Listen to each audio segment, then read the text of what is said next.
Confirmation දෙන්නකින් කොහොමද market එක analyse කරන්නේ මේ වීඩියෝ එකෙන් බලමු. මුලින්ම අපි බලමු chart pattern එකක් හැදිලා තියෙනවද කියලා. double button chart pattern එකක් හැදිලා තියෙනවා.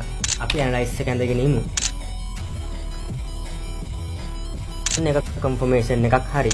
දැන් අපි SK system වලින් මාකට් එක ඇනලයිස් කරමු. මුලින්ම අපි golden area එක හොයාගමු. Fibonacci retracement use කරලා අපි confirm high එකේ සිට confirm low එකට ඇඳ ගන්නවා.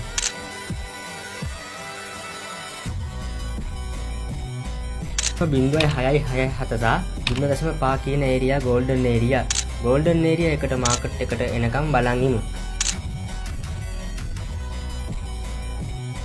golden area එකට මාකට් එක ආවා. මාකට් එකේ චොච් එකකුත් ඇදුණා. චොච් එකක් කියන්නේ change of character එකක්. ඒ කියන්නේ down trend එකෙන් මාකට් එක reverse වුණා up trend එකට. අපි දැන් target ගමු. target ගන්න අපි Fibonacci extension use කරනවා. confirm low එකේ සිට confirm high එකටත් ඊට පස්සේ මාකට් එකේ retrace වෙලා තියෙන අවසාන low එකටත් ඇඳ ගන්නවා.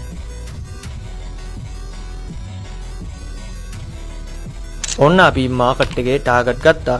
අපි බලමු අපේ ටාගට් වලට මාකට් එක යයිද කියලා.